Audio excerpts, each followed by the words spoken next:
I think everybody was at least a little bit surprised with just the amount of success that the first movie had.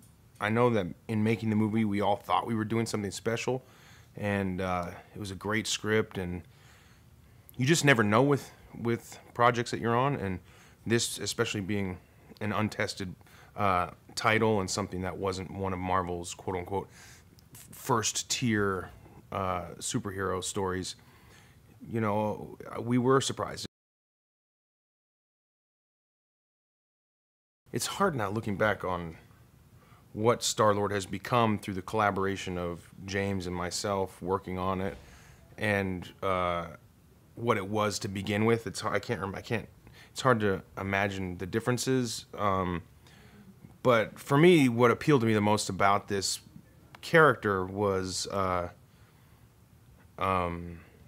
just an opportunity to add my own personal brand of humor and into a character. And you know, this thing that I thought, there's something that I knew I could do that was unique to me, and I thought I had been dying for an opportunity to do that, and I thought it was going to be something in the world of an action hero and with comedy.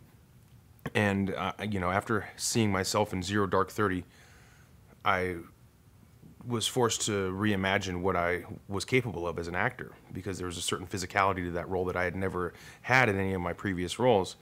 And I saw that and I thought, you know, because you're constantly reevaluating how other people see you and by how you see yourself in your films. And I saw the Zero Dark 30 and I thought, I want to do something that's comedy, I want to do something that's physical, and I want to do something where I could bring my own special brand of humor to that.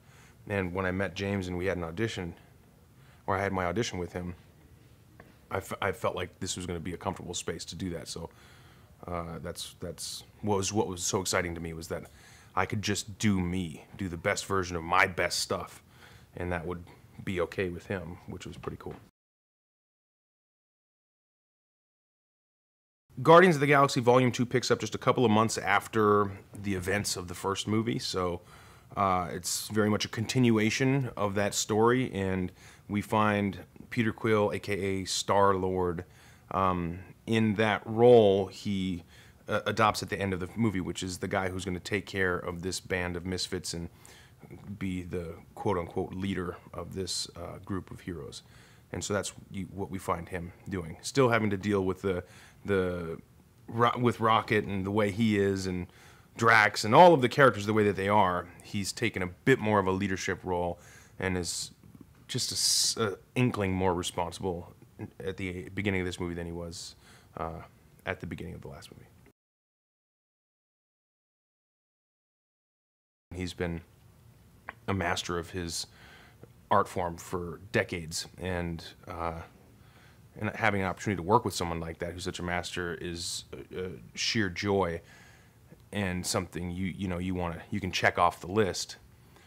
But on top of that, the person he is, the leader he is, his work ethic, his attitude, and everything that he brings to the table in terms of his dedication, commitment, and personality, just really put it over the top for me as like one of my all-time favorite work experiences. I mean, the guy is legitimate. He's a legit stud. Was a professional baseball player. He's a pilot. He, a father of many well-adjusted kids. He's a fisherman and a hunter and an outdoorsman. I mean, he's like, I asked him if he'd be my dad in real life, and I'm still waiting to hear back. It was a real treat. Just no drama. She came totally prepared and ready to rock and roll every day, and she did a great job. And you know, she brings a certain sleek, sexy sassiness to this character that really no one else could. And so it's hard to imagine anyone else ever playing that role. James is incredibly thoughtful. He's a profound thinker. He's on top of just being a good person and a kind, generous, thoughtful person, spiritually grounded, intellectually superior human being. He's really good at his job. He's fully committed to making this the greatest spectacle film of all time, and we're all committed to that. what I'm really hoping for is that they'll get exactly what they got in the first movie, but in a completely different way. I expect that people are going to get what they want, but they're not going to get what they expect. And what they want is to go have a profound, life-changing experience at the movies.